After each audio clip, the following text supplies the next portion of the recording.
Hey everybody, Robert with C4. Today I'm going to show you how I tie a leader onto my braided line. The reason I do this is for walleye fishing. The river run's going to start here pretty quick in Wisconsin and just want to get everything spooled up, ready to go. 10-pound lunker braid. And then for my leaders, I run 6-pound fluorocarbon P-line. So let's get after it. First thing you want to do is you got your braided line all spooled up on your rod. Take that and just make a nice loop. You want a fairly good sized loop because we're going to be wrapping this. So we're going to be wrapping this around our leader. So just pinch that in your hand and go ahead and grab your leader, whatever you're using. It's nice to have something heavy. You can throw it on that spool, keep it from spinning all over, falling on the floor. You know, all that good snaz. So once you got that, take your leader line, stick it through the braided loop. Make yourself a pretty decent sized tail sticking out of it because you're going to want that at the end for pulling. So now that we got everything pinched off in our hand, what we're going to do is we're going to take this loop of braid and we're going to wrap it around our leader 13 times. I've wrapped it 10 times before and the knot seems to slip on me when I go to pull it. So we're just going to wrap it 13 from here on out. This is why it's nice to have something heavy on the spool, because your line's just sitting here twirling. You can pull back on it, get it kind of tight, but I won't for the camera. You can do this knot in the boat. It's not that hard. Normally I just throw a tackle box on the spool or whatnot, something heavy, just to keep it going. So once you wrap it 13, 14 times, because I lost count, it will look something like this.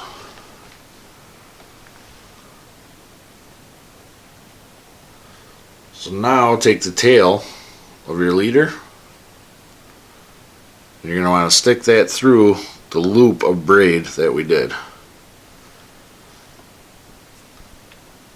Now grab your tail, and then you got your mono, or whatever you're using, in your right hand, and then you got your braid in your left.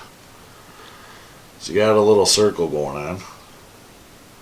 So once you get this circle, you're just going to slowly start to pull it till you see everything starting to move, like how it's doing right now. Now what you're going to want to do is you're going to want to stick all of this right here in your mouth and get it nice and wet. So when we go to pull it tight, everything's nice and tight and it just slides easy.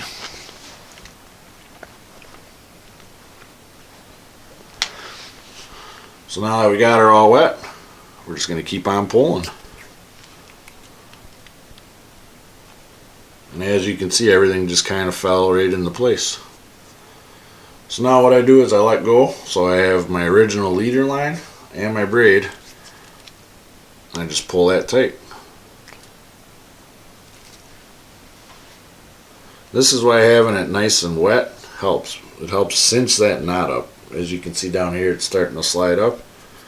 So as you pull it tighter and tighter, that knot will get tighter and tighter.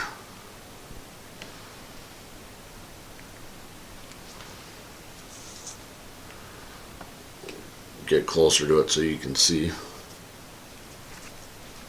But right there's that knot. That little thing right there. The reason I like this knot is so when you go to cast or whatever, it's not getting hung up in your guides. So once you pulled it nice and tight, you know, your main line, your braided line, and your leader coming off the spool, just go back and find your tails. So here we got the tail right here, both of them. I take those and I just pull on those tight too.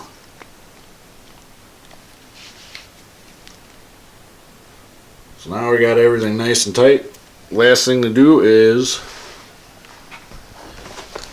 go through with the nail clipper. I don't know how many times I've done this, but I always seem to cut the wrong line. So we're going to be careful not to do that today. So here's our tail of our leader. I have the knot pinched in between my fingers. I know it's hard to see.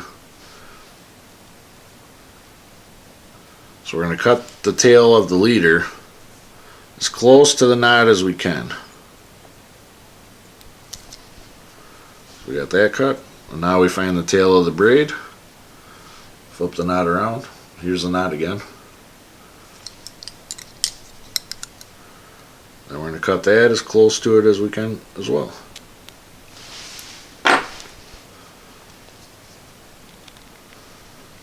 So there it is. There's the knot. I know there's a name for it, and I don't know what it is, and I apologize, but this is what I always use, and it works best for me. So if you like this video, give us a thumbs up, and hopefully we'll get a video of Wisconsin River walleyes for you here in the next week or two. Thanks for watching. Good luck fishing.